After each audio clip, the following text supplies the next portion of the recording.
Bien, buenas tardes y gracias por venir a esta segunda parte del ciclo Paradigmas Arquitectónicos. Ya hemos tenido una primera parte que hemos tenido varios profesionales de la arquitectura y ahora comenzamos esta segunda fase con Magui González, María Luisa González, y terminaremos en diciembre. Tendremos otras conferencias que les invitamos a que chequen nuestra web de la Regenta. Bien, pues Magui González es arquitecta y profesora de proyectos arquitectónicos en la Universidad de Las Palmas de Gran Canaria, y es una arquitecta que se define en líneas muy generales por su interés en el mar y en la incidencia de la luz en los edificios. De hecho, tenemos ejemplos muy notorios como la premiada Casa Ruiz, encargada por el propio artista José Ruiz, en el barrio de San Cristóbal, en Las Palmas. Tenemos también como ejemplo el edificio Múltiples 2 o la Ciudad de la Justicia en Las Palmas. Magui ha ganado concursos importantes, como por ejemplo en la cuestión de la rehabilitación del gabinete literario en Las Palmas, la ampliación de este propio centro, la Regenta, en lo que es el área de producción artística, o también el frente marítimo del Puerto del Rosario. En cuanto a premios, ella ha ganado el Premio Regional de Arquitectura Manuel Orá en el año 1985 y también fue premiada en el 2006 por la mencionada casa del artista José Ruiz en San Cristóbal, muy notoria también por estar muy fundamentada en el contexto, en la luz y en el mar. Además, Magui ha ganado el Premio Regional de Arquitectura Manuel Orá en el 85, pues por las viviendas de protección, unas 30 viviendas de protección oficial que se realizaron en Juan Grande, y ha sido finalista de los premios en la 10ª Bienal de Arquitectura Española y Urbanismo y del tercer premio NAN en el 2009. Además es que su obra ha tenido varios reconocimientos internacionales y ha sido seleccionada en bienales como la 4ª y la 6ª Bienal Internacional de Sao Paulo o la Bienal de Dakar en el 2004, en Melbourne y en Hong Kong, etcétera, etcétera. Es una arquitecta muy conocida en nuestras islas y hoy tenemos la oportunidad de escucharla con la conferencia Los agujeros negros de la ciudad como áreas de oportunidad. Gracias, Magui. Gracias por tus palabras tan amables, espero estar a la altura. Y enhorabuena a la Regenta por estos interesantes ciclos que, como te comenté antes, están cubriendo un vacío que hay ahora mismo de temas de arquitectura importante, ¿no? Bueno, pues cuando me propusiste el tema, ¿no? Pensé que de alguna manera tenía que hablar de la ciudad, de las cosas que me preocupaban de mi ciudad, ¿no? Ya que me daban la oportunidad, pero además de eso voy a hacer un recorrido por la ciudad, pero cuando aparece algunas de las obras que he hecho me paro un poquito sin entrar en detalles, sino si aparecen en el recorrido, ¿no? Entonces le puse el título de Los agujeros negros. Esta es una imagen de las últimas que han hecho, de ese gran misterio de la astrofísica que es el agujero negro, que es las últimas investigaciones saben que es algo que atrapa toda la energía, incluso hasta la luz, pero también aún no tiene una connotación negativa como que todo desaparece por ahí, sino como las últimas investigaciones piensan que son los grandes motores energéticos del universo. O sea que por un lado son capaces de captar todo, de atraer todo, tienen una gran capacidad de atracción, pero también de generar escenarios diferentes, ¿no? Entonces, yo voy a hacer un recorrido por la ciudad, ¿no? Por lo que yo considero esos agujeros negros, esos puntos privilegiados y energéticamente, cuando digo energético hablo de situaciones urbanas, de energías que puedan generar ciudadanas importantes, pero siempre como dañados por alguna situación que uno no entiende muy bien por qué, y al final de la exposición creo que llegué como a una conclusión de por qué esos lugares nunca consiguen, pese a la situación privilegiada que tienen y la capacidad urbana que tienen, nunca consiguen su objetivo, ¿no? Entonces pienso que son por ello áreas de oportunidad, ¿no? O sea que los tenemos como olvidados por ahí o asumidos, pero son las verdaderas áreas de oportunidad. Pero antes de entrar en la ciudad, no me puedo resistir a hablar de un tema que me interesa mucho, que es cómo se generó el Central Park de Nueva York, ¿no? El Central Park era una región muy boscosa, no es central, es central con respecto al estado de Nueva York, pero está en el norte de la isla de Manhattan, rodeada por el río Hudson. Tenía una vegetación arbórea, un bosque muy potente, que con la colonización de la ciudad pues fue esquilmándose para construir, y para leña y tal, para construir todas las casas de la parte baja de la ciudad. Entonces se quedó un espacio pantanoso, un yermo, con esas rocas potentes, restos de un antiguo glacial, y empezó, lo bonito es que empezó la gente a demandar, hubo un movimiento ciudadano muy fuerte liderado por dos periodistas, uno de ellos era poeta, porque necesitaban un parque, porque la gente solo iba, cuando necesitaba descansar, pues se iba a los cementerios, ¿no?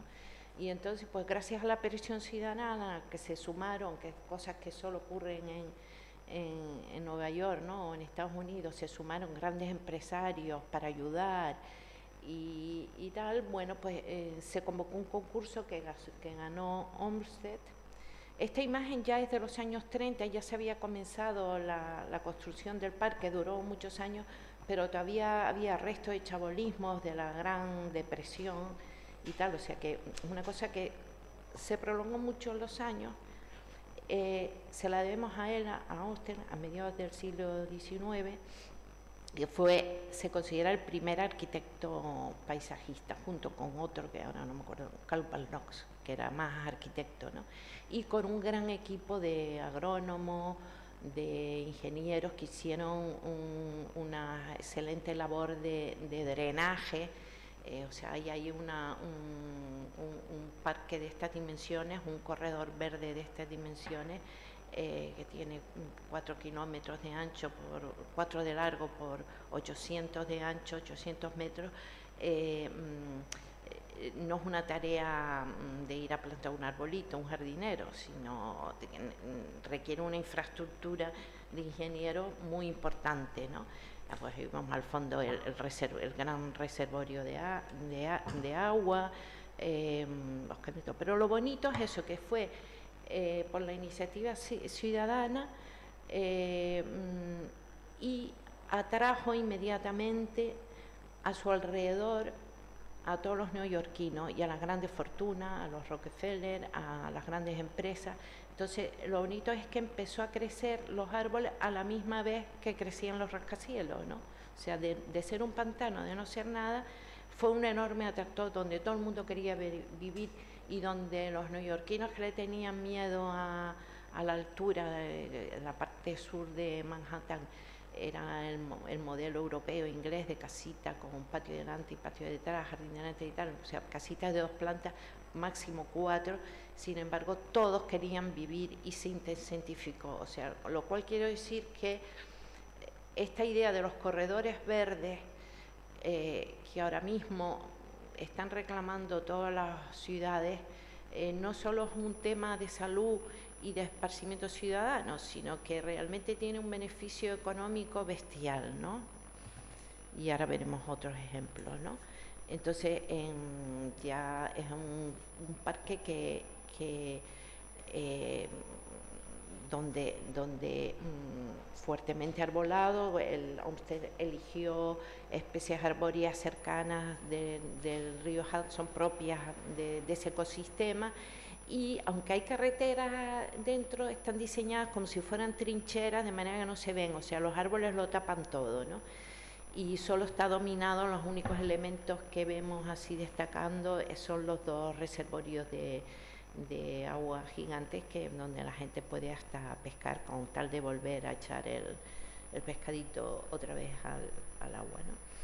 Y lo lleva, es un consorcio privado, lo lleva con participación pública, me imagino, del Estado de Nueva York y de la alcaldía, pero está gestionado privadamente, ¿no? Y con fondos de gente, de grandes financieros, ¿no? El artista Robert Smithson en los años 70 redescubre a Holste, porque había una exposición en el Whitney, que estaba cercano al Central Park, de todo, le hicieron una retrospectiva a Holsten y le encargaron a muchos fotógrafos muy buenos fotografías, que bueno, en otras conferencias las puse, pero esta vez no las tengo, fotografías de Central Park. Y entonces él redescubre a Holsten y piensa que realmente Holsten es el primer artista del land art, ¿no?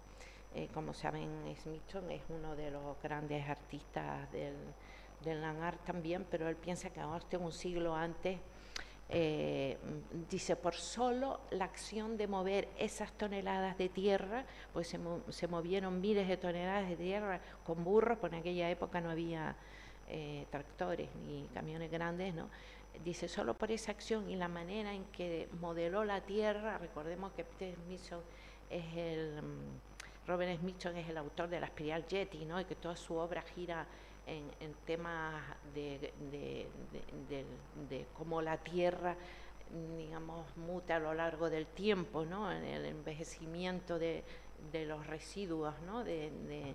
Con lo que construyen sus montañas, ¿no? Pero antes Robert Smithson había publicado este libro, Un viaje por los monumentos de Passaic, en su Nueva Jersey natal, donde pone en valor, redescubre, le da categoría estética a todos los restos que se encuentra de la civilización moderna, ¿no? Y dice que estos serán los grandes monumentos del siglo XX, igual que pues en la Edad Media teníamos uno, estos serán los del siglo XX, y que esos restos de tuberías que también las vio en Central Park, o esos movimientos de tierra, ese paso del tiempo por las cosas, digamos, lo que está haciendo Robert Smithson es inaugurar una nueva mirada sobre las cosas y una nueva estética, ¿no? Y toma también un término de la física, de la termodinámica, el cuarto principio de la termodinámica, la entropía, ¿no? Para definir un poco su visión estética, lo eleva a categoría estética, ¿no? Él dice, la entropía para él la ejemplifica en esta instalación que hizo, ¿no? Dice, si mezclamos grava negra con grava roja, es un proceso irreversible, nunca volveremos otra vez a separar estos 2 elementos, ¿no? Entonces lo que nos viene será otra cosa, a lo mejor crecerá el musgo, ocurrirá otra cosa, y entonces es lo que ocurre también con la espiral Yeti, con todas sus obras de land art. Entonces la reflexión que hace sobre el fenómeno urbano, por eso le interesa tanto Central Park, es que las acciones que hace el hombre sobre el medio urbano, tanto sean de arquitectura o infraestructuras o de paisaje, son irreversibles. O sea, no podemos volver a revertir con una mirada nostálgica esa acción, pero ocurrirá otra cosa. O sea, no es negativo en ese sentido, ¿no? Y de hecho, por sus teorías también entró en conflicto con muchos movimientos ecologistas de la época, pero digamos que su idea, digamos, era esa, ¿no? Que el medio está siempre en continua transformación, ¿no? Entonces, en homenaje al Central Park, hace este dibujo poco antes de morir, y es como un dibujo de una gabarra con un trozo de Central Park pues arrastrado por el skyline de Nueva York con una barquita, ¿no? Y por cosas de los bucles que da el tiempo, ¿no? 20 años después, el Wigner le hace una retrospectiva a Robert Smithson y le encarga al despacho de la arquitecta Diana Balmore, que es una arquitecta paisajista de Nueva York, le encargan la construcción real de esa gabarra, ¿no? Entonces fue un evento muy importante en Nueva York al que asistieron pues galeristas, muchos artistas y tal, y entonces fue dando vueltas por todo Manhattan ese trozo de Central Park, y se iba parando en determinados sitios estratégicos donde también pues, se realizaban fotos estratégicas del evento, ¿no? En definitiva, como todas las grandes obras de arte, pues tienen múltiples lecturas, ¿no? La que yo quiero y deseo hacer es que Robert Smithson está pensando en que la deslocalización del parque, que el parque puede estar en toda la ciudad, ¿no? O puede tener muchos lugares, ¿no? donde ubicarse, ¿no? Que es algo que se mueve, ¿no? Y con el tiempo vi esta intervención que yo creo que toma esas ideas de Robert Smithson, que es el parque urbano de High Line en Nueva York, que eran unas antiguas, eran unos raíles de tren que salen en las películas antiguas, ¿no? Que te sale el tren por el piso 1 y tú al lado de tu ventana, ¿no? O sea, eran unas líneas de tren que habían dejado ya de funcionar en los años 70, y otra vez se vuelve a repetir la historia de Central Park, que son dos amigos que empiezan a moverse para que aquello no lo tiren, aunque esté en desuso, que es un resto de nuestra arqueología industrial. Ahí está la idea de Robert Smithson, ¿no? O sea, es un resto de nuestra cultura en desuso, pero que se puede convertir en otra cosa, ¿no? O sea, son nuestros monumentos, ¿no? Entonces, el despacho de Elizabeth Dirior y Escoffidio hace esta propuesta. También enseguida tuvo unos apoyos enormes, en este caso por diseñadores de moda, por artistas, por empresarios y tal, que apoyaron el proyecto y lo convirtieron en un gran parque lineal de unos 4 kilómetros, y fue tanto el éxito que se produjo el proceso mayor de gentrificación de la historia, que también tiene su lado negativo, ¿no? Pero como que todas las propiedades que antes no valían nada porque pasaba el tram por delante, pues cuadruplicaron su valor. Y tan es así que con el tiempo, ahora no lo presento aquí, se hizo una segunda fase de este tema, ¿no? Por el éxito tan grande que había tenido. O sea que se juntan estos aspectos de recuperar cosas impensables como son los raíles de tren o una vía elevada para un corredor verde, y con una vegetación también tiene una similitud, y con la ayuda ciudadana, que es lo que tiene en común, ¿no? Con una presión fuerte del ciudadano de demanda de eso, ¿no? Apoyo privado, y también tiene en común con el Central Park que utiliza la vegetación autóctona, pero la que crecía espontáneamente en los raíles abandonados del tren, la intensifica, la red y tal, y salen pues cosas como esta, ¿no? O sea, con un diseño muy afortunado, bueno, le colocan unas grandes losas de de granito con unas estrías para que salga la tierra y se intensifique esa vegetación que sale pues, en las esquinas de las calles, en las aceras y tal. Y bueno, y asume el diseño que existe con esas barandillas de raíles, ¿no? Los raíles están en el medio. Bueno, los bancos parecen que se despegan del suelo, ¿no? O sea, con un diseño adecuado que intensifica esa idea industrial, esa idea del paso elevado de los trenes, ¿no? Incluso los desniveles propios que se producen con la ciudad pues se resuelven con estas escalinatas o estas rampas en escalera y demás, ¿no? Entonces es un lugar pues muy...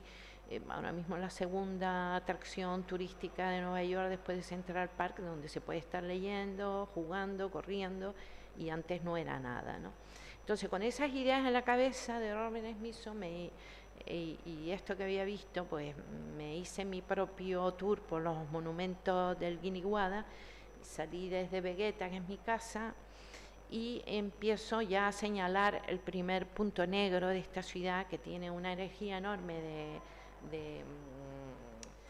desde el punto de vista urbano, porque confluyen los tres riscos y es el enlace de la ciudad histórica con el paisaje natural del barranco Guiniguada, ¿no?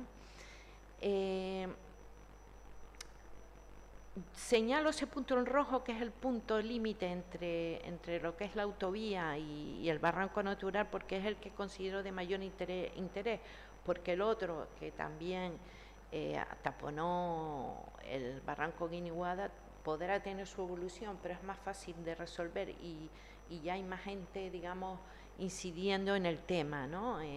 Pero que el verdadero problema yo lo encuentro en ese enlace y el interés, ¿no? El poder caminar desde la ciudad, desde el centro histórico, a encontrarte enseguida con la naturaleza. Bueno, entonces yo pasé por delante de la Plaza Santana y me encontré estos quilombos que montan a cada momento. Una vez se lo metan por delante y además los dejan meses, porque claro, como vale mucho dinero, pues dicen, vamos a aprovecharlo, ¿no? Y claro, no lo van a quitar el fin de semana para luego volverlo a poner el fin de semana siguiente, entonces se queda una semana y luego se encadena con la otra, bueno, total, que te quedas libre de ellos en agosto. Y cuando no los ponen por delante, los ponen por detrás, ahí tapando las casas consistoriales. Y esto me hace reflexionar sobre que hay que asumir que el espacio público, como lo conocíamos hasta ahora, ¿no? La plaza, el ágora, donde se mezclaba la actividad comercial con la política, con la social, ya no tiene sentido en este tipo de lugares. O sea, tenemos otro tipo de sociedad que demanda otro tipo de lugares, y esos lugares son los corredores verdes, ¿no? O sea, lugares de mayor longitud, lugares donde pueda ser posible cualquier actividad, múltiples programas, los que se nos ocurran ahora y los que vengan en el futuro, ¿no? Entonces, yo sé que es imposible sacar una foto de la Plaza Santana, porque cuando terminé la rehabilitación de las casas consistoriales me costó muchísimo que el fotógrafo Roland Halve consiguiera esta fotografía. Era prácticamente imposible, o sea, tuve que hacer muchas llamadas de teléfono al ayuntamiento para tener un día para que pudiera sacar una foto sin trasto. Y desde aquí ya vemos la peta de ahí arriba, vemos la peta de ese punto negro arriba a la derecha, que es el enlace de la autovía con el barranco Guiniguada. Bueno, pues la operación que hicimos en las casas consistoriales, la más importante con respecto a la ciudad, es que fue uno de los primeros obras donde se liberaron los añadidos que había en la cubierta, porque ya, digamos, el edificio ya no tenía uso administrativo, sino un uso institucional y ya eran innecesarios, y convertimos la cubierta en un lugar, en una terraza, ¿no? En una terraza jardín con vistas de 360 grados a la ciudad, ¿no? Ya después que en aquel momento incluso estaban prohibidas por las normativas municipales usar las cubiertas para uso público, ¿no? Pero conseguimos que lo admitieran y ahora pues ya hay muchas cubiertas pero todavía en el ámbito privado no lo permiten, ¿eh? En el ámbito privado comunitario, ¿no? Entonces, bueno, con el clima que tenemos pues era una buena opción recuperar como un espacio más, ¿no? Con esta bonita visión de los riscos, la cubierta, ¿no? Con vistas a la catedral y al mar. Y luego pues la única operación que hicimos interior fue introducir un nuevo patio que diera luz a la dependencia, que era un patio más oscuro, con una palmerita que desapareció enseguida porque aquí nuestros ayuntamientos no les gustan los árboles, ¿no? Y dice que se murió con alguna ayuda. Y una nueva caja de escalera muy escultórica en acero negro en la parte posterior, en la escalera de servicio. O sea, saneamos 2 puntos, el patio y la parte de servicio. Bueno, después de esto que me encontré en el camino, vamos al punto negro, que es ese que les comentaba Ana, que se ve desde las casas consistoriales. Es esta peta que sube de la autovía y canaliza la parte soterrada, ¿no? Entonces, este punto, ahora mismo el que quiera ir al barranco de Guiniguada tiene que hacer unos recorridos rarísimos, no está señalizado por ningún lado, por la autopista no puedes ir, te tienes que meter por el Mercadona, por ahí, por unos perros ladrándote por la parte de arriba y tal. O sea que no está solucionado ese enlace, ¿no? Y el punto yo creo que es ese, ¿no? Ese. Y ahora mismo el ayuntamiento ha perdido la oportunidad el único solar que tenía al lado restaurado para resolver también ese enlace, que es el final de la calle Alonso Quesada, y que podría articular los 3 riscos, más Vegueta, más el Guiniguada, pues nos anuncia que construirá un estupendo aparcamiento modular que además es sostenible y disuasorio, porque le ha puesto como unos paneles fotovoltaicos y bueno, según de la memoria de Sagulpa, bueno, con plantas creciendo por allí, al final terminarán como una moqueta, como siempre, plantas subiendo, los 2 baños que habrá, porque no creo que vaya, ¿verdad? Pues son como, se usan para regar las plantitas y cosas así, ¿no? Bueno, pues esos son, y se supone que es un aparcamiento tipo como el que tiene en el ayuntamiento, en el solar del ayuntamiento, o sea, otra oportunidad perdida. Y ya iniciamos un recorrido rápido, ese tour, donde vemos, yo con la mirada de Robert Vinson, incluso a lo mejor hasta veo algo positivo hasta en esos bloques, que lo primero que se te viene a la cabeza es que eso hay que derribarlo, pero claro, está hecho, vive gente. O sea, es una tipología diferente a la de la derecha, que es más pequeña, más de risco, ¿no? Pero bueno, que alguna solución podría tener una capa más, ¿no? Que les haga terrazas y tal, y renueven la fachada, y es otra cosa. Y si les hacen unos accesos pendientes, la gente bajaría al Guiniguada. Y si bajan al Guiniguada no tiran las lavadoras y los colchones que tiran y la basura que tiran por allí, porque entonces como bajan ellos, pues lo ven. Entonces, el Guiniguada, el ayuntamiento ha arreglado algo, ahora se puede caminar, pero necesita intensificar su masa arbórea y podría ser nuestro corredor verde, nuestro Central Park, que te enseña todos los estratos de la civilización, desde la agraria con las piedritas, las plataneras, hasta los habitantes de los riscos, hasta los nuevos, ¿no? O sea, como que estaría un poco en ese sentido, ¿no?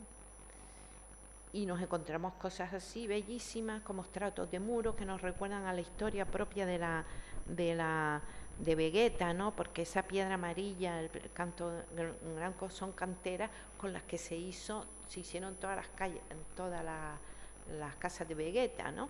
Entonces, bueno, pues hay una serie de historias ahí que contar y que descubrir, ¿no? Este magnolio asomando por un cercado de viga, de platanera, y entonces te encuentras pues restos de algunas canalizaciones de agua.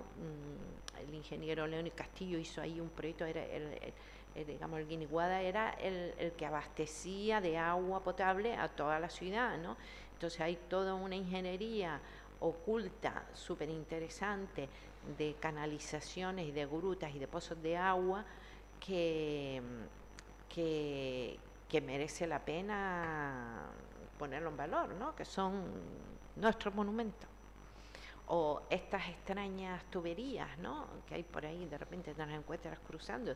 También, con la mirada de Robert Mitchell, puede tener una categoría de monumento, algo a mirar, ¿no? Hasta la propia autopista de la circunvalación, nuestro propio acueducto, justo hasta ahí son los 4 kilómetros que tiene Central Park, se llega hora y media o así caminando, ¿no? Y los 400 metros, si contamos las laderas, a lo mejor serían, ¿no? Porque solo tiene 40 de ancho, ¿no? Ya lo estuve midiendo, ¿no? Y luego tenemos el comienzo ahora empiezo ya con cosas más duras, ¿no?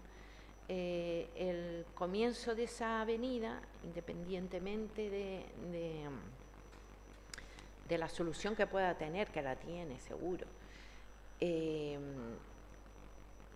es este punto de encuentro con el mar, ¿no?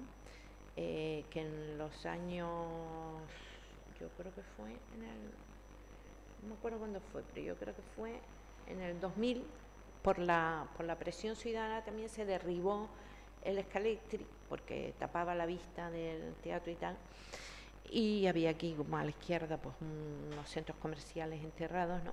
Entonces en la parte que se ganó al mar para la autopista pues estaba este nudo que se quitó. Primero se quedó el solar, empezaron a llenarse de coches ahí delante del teatro y de no sé por qué no se me ve, delante del teatro y del mercado, ¿no? Quedó un solar y ya vamos a ver que recurrentemente en esta ciudad los mejores sitios, esos sitios de primera línea de mar, donde podrían estar los mejores usos, donde el ciudadano podía, digamos, disfrutar de esa visión y tal, primero son ocupados por las guaguas, por los coches, tal, y luego se materializa, ¿no? Luego se quedan ya para siempre, se construye y se construye. Entonces, ahora vemos la última imagen de abajo, donde pues ya está la estación de autobús con sus cubiertas y tal. La plaza quitaron los coches de delante del teatro, pero los pusieron delante, en mejor sitio, con mejores vistas, delante del mercado, y allí siguen, con esa autopista delante. Y la plaza que se quedó entre el mercado y el teatro es una plaza mucho más alta, a la que no va nadie, es la definición exacta de Mara Huguet del no lugar, o sea, no sirve para nada, no va nadie, no tiene identidad, no tiene vista siquiera, porque encima le ponen al Pere Galdós allí, que no te deja ver nada, está mirando para el otro lado, y el árbol de Navidad que dura hasta Semana Santa en el otro, ¿no? Entonces, esas son las oportunidades perdidas que tenemos en esta ciudad cada cierto tiempo y cada cierto sitio, de los mejores sitios que sean eso, no lugares, vertederos, ¿no? Y entonces aquí los enumeré, los numeré 7, pero hay más, pero solo me voy a centrar en el litoral, ¿no? En lo que nos encontramos en el litoral, ¿no? Entonces hace un siglo teníamos 11 playas, todas las hemos perdido, menos nos quedan nada más que las canteras y las carabaneras a la mitad. Teníamos una, la de San Agustín, en la desembocadura del Guiniguada. que se formaba con las piedras que venían arrastradas del Guiniguada. Teníamos otra delante de la Fuente Luminosa, la playa de Lugo, y teníamos todo el frente de nuestra ciudad, todo Francisco Uría, era una playa que tenía hasta arena, ¿no? Y bueno, con esa visión hice una vez un trabajo con otros colegas de considerar todo el frente marítimo. Esto fue un concurso que no ganamos, pero da igual que lo hubiéramos ganado, porque el que ganó no le hicieron ni caso y no hicieron nada de nada, ¿no? Entonces se centraba en volver a recrear las zonas de baño que se habían perdido con la creación de la avenida marítima. O sea, la avenida marítima es una capa que gana terreno al mar, pero está hecha solo desde el punto de vista de resolver el coche. Pero podría haber una capa más, un poquito más, o la manera de poner los tetrapos y tal, que fueran zonas de baño, ¿no? Entonces eso fue lo que planteamos, que cada barrio que está marcado en negro, Vegueta, Triana y tal, tuviera zonas de baño que ya no podrían volver a ser playa. Ahí está un poco ese pensamiento de Robin Smith. No podemos revertir el proceso, pero sí podemos hacer otros tipos de baños, charcos, barras flotantes, unos elementos de manera que cada barrio de la ciudad tuviera su zona, ¿no? Aquí en la desembocadura del Guiniguada, pues metíamos un poco el agua para adentro, todo un corredor verde que va, digamos, bordeando la ciudad. Aquí ya estábamos pensando en que estaba en mente todavía aumentar más la avenida marítima por el carril por el cuarto carril, que después fue para el Metro Guagua. Y entonces, bueno, pues en la parte derecha del Guiniguada, mirando hacia tierra, pues planteamos unas zonas de baño con barras flotantes en forma de corales, ¿no? Que hicieran como una especie de piscinitas naturales, y a la izquierda los propios tetrápodos, utilizar unos tetrápodos circulares que formaran charcos de agua, y de hecho la gente se va a bañar ahí a los tetrápodos como puede, ¿no? Yo he visto gente allí pescando, bañándose, merendando, ¿no? Bueno, pues eso un poco más controlado podía ser un lugar de uso ciudadano, ¿no? Y entonces delante de los juzgados pues planteábamos también una lengua verde fuerte y la recuperación a la izquierda de la antigua playa de las Tenerías, que también fue enterrada por la autovía y que de hecho ya había un proyecto de costa, por eso está el contradique hecho, que es el que está ahí. Hubo un proyecto de costa de volver a generar playa ahí, pero ahí se quedó y no se supo nada más, ¿no? Entonces ahí están nuestros juzgados, ¿no? que pretendían, también hicimos un intento de que con los juzgados conseguir más espacio libre delante, ¿no? Que tuviera siempre en los proyectos que realizo me gusta plantearme, aunque luego no se haga, pero una cierta relación urbana de intentar convencer al ayuntamiento que amplíe la zona peatonal o de plaza o verde, lo que sea, o una mínima intervención, ¿no? Y consideramos que la envergadura de esos juzgados, pues, y la atracción de gente que iba a tener, pues merecía un esponjamiento del espacio urbano, ¿no? Entonces la imagen de abajo es la que encontré, que es lo que se va a hacer del Metro Guagua, o sea, vamos a aumentar el carril y se va a quedar al nivel de esa curva, va a aumentar al mar 30 metros, pero vuelve a repetir la misma solución, otra vez los tetrápodos allí, simplemente en la vía, en la Metro Guagua, y no se aprovecha ese lugar ni como playa, o sea, ya se les olvidó lo de la playa de las Tenerías, ni como playa, ni como zona de baño, ni como corredor verde, ¿no? Y bueno, en estas imágenes lo que intento explicar, que a pesar de la autovía, ¿no? Se debería intensificar la masa arbórea tanto en primer plano como en el segundo plano junto a los juzgados, y planteamos varios edificios fragmentados de manera que no fueran una pantalla a los riscos y se dejaran entrever los riscos y se contaminen del color de los los brise-soleil de las fachadas, ¿no? Entonces, lo único que planteamos y conseguimos fue que uno de los carriles nos lo dieran para hacer un espacio ajardinado, que es el que se ha quedado delante, ¿no?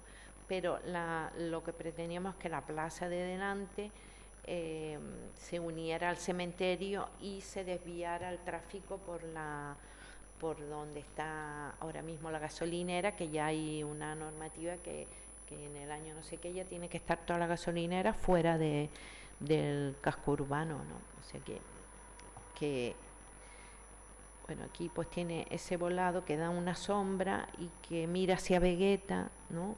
En un gesto como de mirar a la ciudad histórica, ¿no? Entonces esa parte de delante es la que pretendíamos, otra vez ocupada por los coches del cementerio, anexionarla junto a la vía, que hubiera quedado mucho mejor ese espacio urbano debido a la magnitud del edificio, ¿no? Este es el lugar de sombra que se provoca con el mismo edificio, ¿no? Y esta es la playa que perdimos, una de ellas, la playa de las Tenerías, que está entre los Juzgados y San Cristóbal, y el comienzo de San Cristóbal, ¿no? Que quedó también sepultada por la autovía, ¿no? Y también planteábamos en estas ideas que ofrecieron, pues recuperarla, ¿no?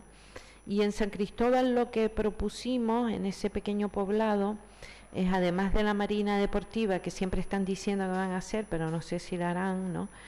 El soterrar la autovía en ese tramo y continuar el corredor verde por ahí, de manera que la zona de los hospitales, el campo de la salud, se anexionara al barrio marinero de San Cristóbal.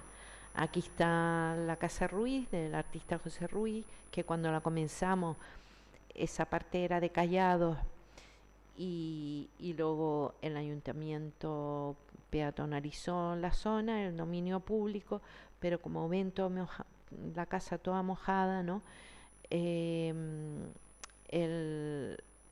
La solución que han tomado de esos muros son el poner barreras al envite del mar es lo peor que se puede hacer, porque lo rompe, y ahora mismo se ha roto y lo vuelven a arreglar. La mejor solución es la que hicieron al principio de San Cristóbal, que es un graderío donde cuando entran las piedras pues entran, y cuando se tienen que ir las piedras se van, ¿no? Pero poner barreras es lo peor, porque el mar es muy fuerte, ¿no? Entonces eso nos hace pensar, ver la Casa Ruiz toda mojada y todo este embate en el mar, en esa anterior solución que estábamos presentando, ¿no? De todo el frente litoral, va a sufrir la subida del nivel del mar y vamos a tener que hacer diques sumergidos que no tienen por qué verse, o esa zona de baños que planteábamos también tenía esa función de hacer que el mar rompiera más atrás que la ciudad, ¿no? Que eso técnicamente pues se puede hacer, ¿no? La casa se erige sobre las ruinas de una casa anterior, sobre las medianeras, lo único que había quedado, ¿no? Y tiene pues como protagonista pues la gran fachada al mar. Y ahí pues tenemos una intervención de una artista que ella murió, Kristen Mosel, que estuvo viviendo aquí muchos años, donde hizo un cut en la fachada, ¿no? Y bueno, otra vez, pues recuperar en estos lugares, en estas pequeñas intervenciones, esa idea de la cubierta jardín, que es muy oportuna en estos momentos, ¿no? Que con los mismos callados de la playa, pues se hicieron, y la vegetación sale sola, ¿no? Sale sola con la humedad, ¿no? Y terminamos hacia el lado sur con la playa de La Laja, que está muy bien, pero lo que proponíamos es desviar la autopista por debajo del túnel, ¿no? La parte que es que no puedo marcar, no sé por qué, en la parte superior, ¿no? Por debajo de la montaña, ¿no? De manera que se creara pues una zona peatonal más anexa a la playa y de uso más público, y los aparcamientos debajo sí que se vean, ¿no? Y esta es un poco la imagen que pretendíamos que tuviera, ¿no? Y ahora nos vamos hacia la zona puerto, ¿no? Aquí se ven pues esas zonas de barras playa que llamamos, con difusores submarinos, la parte de otro punto negro, la parte del Parque San Telmo, ¿no? Ahí reproducimos un poco el antiguo muelle, pero más adelantado, el antiguo muelle de Las Palmas, con un tráfico. Aquí vemos las imágenes que tuvo el Parque San Telmo. Primero el mar daba a la iglesia, luego se ganó terreno al mar para ampliar el parque, por lo menos era un uso público. Luego se creó la avenida marítima, que es la operación mayor especulativa que se ha hecho en esta ciudad. No lo digo yo, lo dijo un artículo de la provincia, en el que se recalificaron una empresa privada, si del mar rellenaba toda esa tierra, se la ganaba al mar a cambio de ser la autovía, pero tenía el beneficio de construir en altura de todo eso, toda esa franja. Imagínense el beneficio a cambio de una autovía. Si por lo menos hubiéramos tenido la autovía y un corredor verde y una zona de baño, pues dice, bueno, vale, mereció la pena, ¿no? Pero aquí se repite la historia en el hoyo, se llamaba el hoyo, donde está la actual estación de autobuses de San Telmo, ¿no? Que estuvo así un montón de años, la gente tiraba los coches, se aparcaban las guaguas y después se le dio forma a ese aparcamiento. Otro sitio privilegiado de la ciudad, primera línea, con el cuento de que la azotea era una plaza, pero una azotea no es una plaza. Para que sea una plaza, como mínimo tiene que estar a la altura de la vista. Todo lo que sobrepase 1,5 metros ya es una azotea. Entonces, bueno, es un lugar muy peligroso, les recomiendo que no pasen por ahí, ya he oído bastantes historias malas de ahí. Y otro no lugar en un sitio con una gran energía para producir ciudad, ¿no? Y seguimos al Istmo.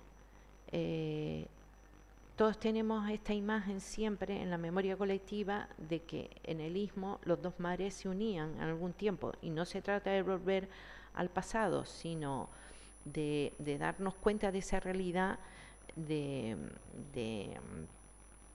que hemos perdido esa visión al mar, ¿no? de nuestra ciudad, ¿no? Que ya no se trata de volver al pasado, insisto, sino se trata de crear una capa más, ¿no? Y aquí es donde está el Churchill, el antiguo club inglés, a la altura del Hotel Santa Catalina, de donde por delante ahora está el Parque Romano. Luego se rellenó también de tierra el Parque Romano y el Metropol, y se hizo la Marina Deportiva, ¿no? Pero ahí todas las casas pues daban directamente a la arena, era todo playa, ¿no?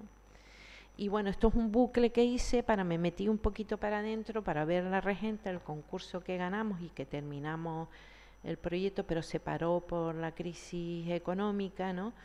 En la intervención en este propio edificio, donde subíamos, no tiene implicación urbana, es simplemente por contar, creo que es un edificio que merece una intervención más fuerte, y subíamos 3 plantas más de donde estábamos para igualar a la medianera que está al lado. Hacíamos un vaciado interior y bueno, la relación con el Istmo se la dábamos en la última planta, que hacía como de periscopio para poder ver esos dos mares, las canteras y el otro, ¿no? O sea, era, digamos, más una idea posicional que física, ¿no?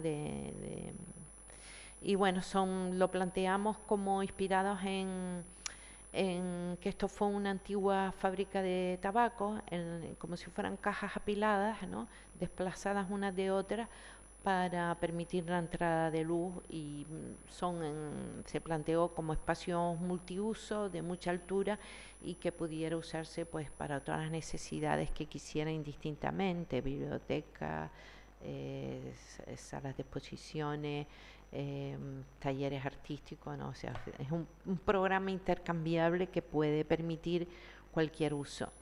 Y este es otro concurso en el propio Istmo donde planteamos esa idea de adelgazar. Es el concurso de la Huerma, que no ganamos, pero sí, el que lo ganaron, pues sí lo construyeron, por cierto, por suerte, y más o menos disponían los edificios en el mismo sitio que los disponíamos nosotros, ¿no? Pero nosotros fuimos un poquito más y pensamos que era el momento, si teníamos una intervención tan gorda, por lo menos para plantear para un futuro, que se pudiera conectar las canteras con el muelle, ¿no?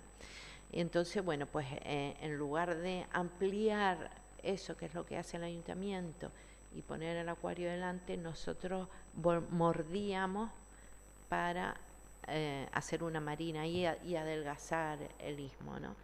Y cubríamos también con una plaza pública la autovía, ¿no? La deprimíamos y la cubríamos. Entonces, era una intención de plantear el edificio, que era lo que nos habían pedido, con una plaza, pero siempre con la tentación de querer hacer algo más, ¿no? Aunque no estaba en la base del concurso, pero bueno, para el que lo quisiera, porque sí, porque nos apetecía, ¿no? Un poco esta era la idea, y que en el futuro pudieran expropiarse esas manzanas que dan a las canteras para tener otra vez esa visión, por lo menos en un punto, ¿no? Que hubiera sido bonito, ¿no? Y bueno, esto me lo encontré el otro día por ahí en una hemeroteca, medio siglo con los contenedores. Yo creo que esta es la auténtica definición que da Renculja sobre el espacio basura, ¿no? O sea, que yo creo que es así como Robert Smithson los desechos de nuestra civilización los encubra a categoría artística, los residuos del capitalismo, pero son de otro tipo, son tuberías, son, digamos, la máquina productiva del consumo, ¿no? Sin embargo, esto es mucho peor, porque esto es la acumulación del más, de nuestra basura, de lo que consumimos, ¿no? Y así, esto es lo que se ha convertido en los muelles, nuestros muelles. Ya no hay tráfico de mercancías, sino para ir a poner el contenedor. Y para eso no hace falta estar asfixiando a la ciudad, ¿no? Podrían estar en Arinaga o en otro sitio, ¿no? O sea, dejar solamente los muelles de crucero y las marinas deportivas, y esto yo creo que sobra en los muelles, ¿no? Pero se nos abre un destello de esperanza cuando vi la pasarela que hizo Javier Haddad y Onda Arquitectura, ¿no? Dice, aunque va de ninguna parte a ninguna parte, de un lugar a otro nuevo lugar, nos está anunciando que puede ocurrir algo, ¿no? Que ese lugar algún día se va a colonizar, ¿no? Ahora hay aparcamientos otra vez en sitios privilegiados, pero se colonizará a lo mejor con un parque, ¿no? Y el otro lado también el aparcamiento de la Puntilla, el último de los puntos negros que señaló, o el penúltimo, que también fue otra situación absurda en el que ahora la pasarela le puede dar más sentido, ¿no? Que se iba a hacer el auditorio ahí, y como los vecinos protestaron, se llevaron el auditorio a la otra punta, pero para que se quedaran contentos los vecinos, le hicieron un aparcamiento. Otra vez como en la estación de Saltem, ¿no? Un aparcamiento que subes más de 1,5 metros el techo, no tienes la visión al mar. Y entonces, bueno, es una azotea y es otro no lugar. Nadie va por ahí. Y aquí vemos pues otra vez el mismo proceso. Primero era una salazón de pescado sobre el risco natural, luego un solar, luego lo colonizaron los coches y luego se le da forma a esos coches, que es el aparcamiento, ¿no? Y ni siquiera ya se llevaron hasta la escultura de César Manrique, está desaparecida y nadie sabe dónde está, ¿no? Y en el otro lado, el auditorio, que hay que reconocer que quedó más despejado ahí, y que, bueno, el planteamiento de los aparcamientos ahí es más bajo y se usa como plaza pública. Ahora el aparcamiento que hay al lado al aire libre ya es otra cosa, ¿no? O sea que por lo menos se está colonizando esa zona como espacio público, pero se están poniendo en otro lugar, ahí debajo del puente, que es una gran oportunidad para la ciudad también, es un lugar privilegiado que no es para estar lleno de coches, ¿no? Y sobre todo porque siempre se planteó aquí, hay un movimiento muy fuerte ciudadano para recuperarlo como Parque de la Música, porque prácticamente está siendo la grada, el barranco, la desembocadura del barranco, está siendo ya la grada natural, ¿no?, donde podría desarrollarse el tema, en lugar de tener pues estos lugares abandonados y sobre todo ocupados con coches, ¿no? Y bueno, también, aunque el concurso decía que nos centramos en el litoral de Levante, pues como teníamos ganas, nos fuimos al litoral oeste también, no pudimos resistir la tentación de proponer cosas como es ese Parque de la Música, por ese barranco, repoblar ese barranco que llega hasta el mar, y bueno, que incluso zonas de plataneras que hayan eso, justo donde se termina el municipio, podrían ser también pues zonas de baños que convivan con eso, ¿no? O sea, el mar es mucho más fuerte, pero hay soluciones de piscinas naturales y demás, ¿no? Y bueno, y aquí termino, hay más, pero no quiero aburrirlos, ¿no? Quiero decir que hay más lugares que se pueden, digamos, que tienen potencial para hacer algo, pero que no lo son, ¿no? Que no solo no lo son, sino que están ocupados por eso, para el final, por el coche.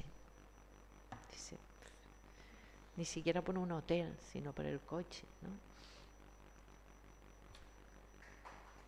Pues gracias.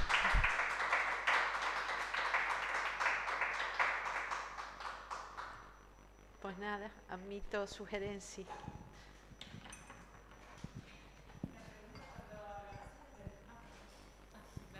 Cuando hablabas de Robert Smithson, ¿te referías a el de Land Art? Sí, sí, el artista. Porque es que llegué tarde y no sabía si era él o era otro. Gracias. El de la espiral Yeti.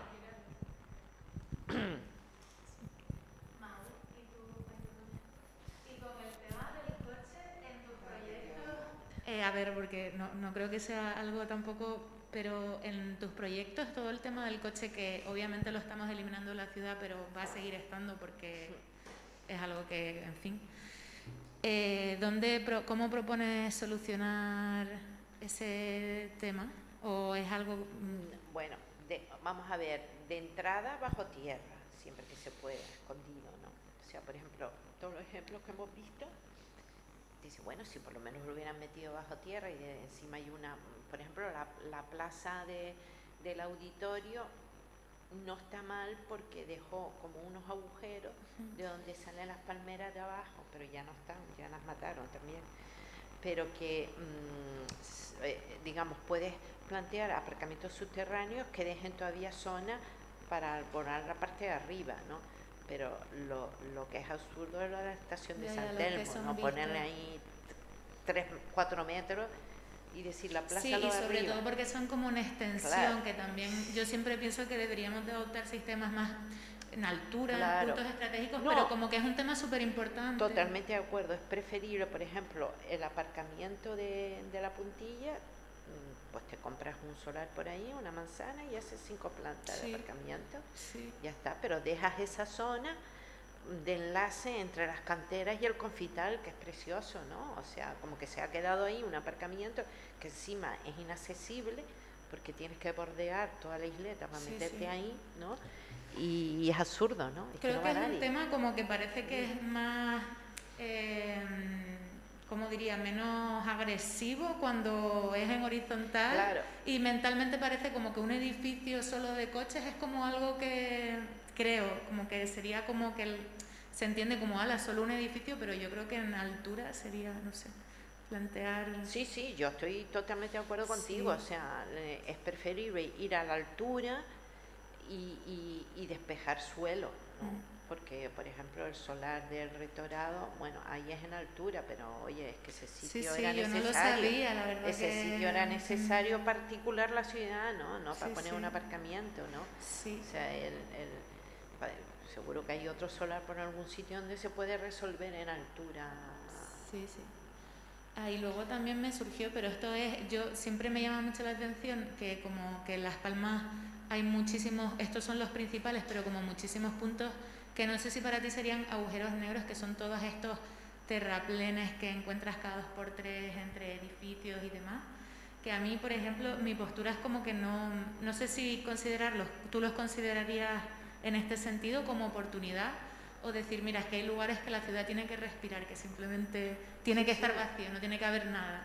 Pero eso, ¿cómo es el futuro de eso? ¿O por qué no? Hombre, eso está en el plan general, ¿no? O sea, si el plan general te pone que ahí puedes construir, pues tienes que construir, porque eso vale dinero, a menos que se inicie la vía de expropiación y el gobierno los expropie, que sé que, por ejemplo, hubo una política en Barcelona, en el casco antiguo, que cuando había un solar cogían y los expropiaban, llegaban a un acuerdo, se les pagaba y lo llamaban dilataciones urbanas, dilataciones como, oye, que hay que esponjar el casco, está muy tal, y lo dejaban y hacían, pues en unas hacían un sitio de frontón, en otro pues hacían de juego de niños, otros simplemente plantaban un árbol y arreglaban el suelo, ¿sabes? Y eran intervenciones muy light, no eran de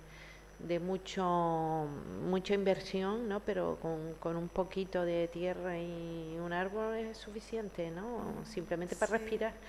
Sí, lo voy a mirar. Es que yo donde vivo, que es en Ciudad Alta, como que se ve que se han quedado como incluso fisuras que no sé ni si cómo están contempladas, pero es algo como que siempre No, hay montones de sitios. Yo me centré en el litoral, me centré en el litoral y en el tema del corredor verde, zonas de baño y tal, y cómo esos coches están ocupando sitios que deberían ser nuestros y que podrían perfectamente solucionarse las dos cosas a la vez, ¿sabes? Que bueno, es lo mismo que han hecho del metro Guagua, 30 metros para acá y otra vez los tetrápodos por allí. Oye, ¿por qué no haces algo más? ¿No? Lo mismo que se hizo en la playa La Laja, las piscinas naturales, que han sido un éxito. Se debería ser la tónica general de todo nuestro litoral, ¿no? O sea, porque cada barrio volviera a tener su playita. Triana tenía su playita, León y Castillo tenía su playita, Santa Catarina tenía su playita, Vegueta la suya, Olla La Plata tenía la suya, porque ya no cabemos en las canteras.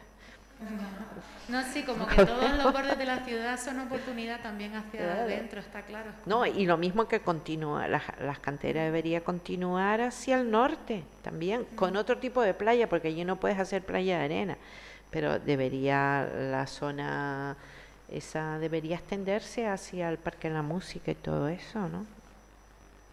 Porque ya somos muchos. Tampoco. No, y está amenazada, porque a cada cierto tiempo amenazan que van a poner el nudo ahí o sea que... Y yo realmente voy más allá, más radical, o sea, ¿dónde está el problema? En el muelle, en los contenedores, en el tráfico genera, o sea, algo que fue muy positivo para la ciudad, que fue el motor de la ciudad, ahora la está matando, la está estrangulando. Entonces, ¿qué pintan los contenedores ahí? O sea, pues, llévatelos para Inaga, que hay más suelo industrial, ¿sabes? Y te quedas simplemente con la parte de cruceros, ¿sabes?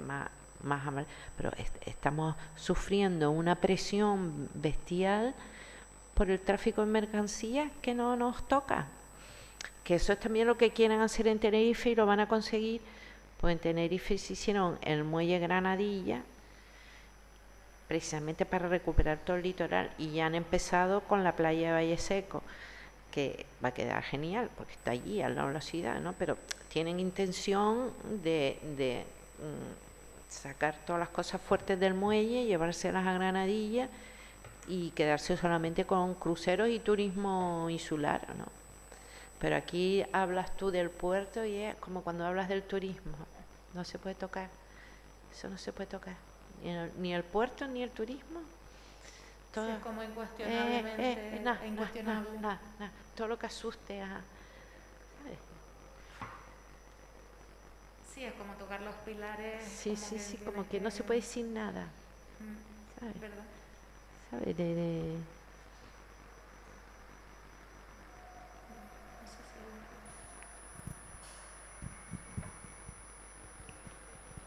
Muchas gracias.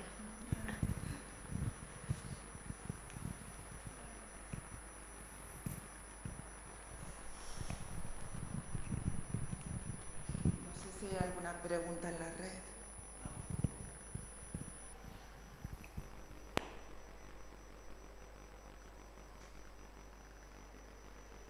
Pues gracias por acompañarme, por lo menos no me vi aquí sola.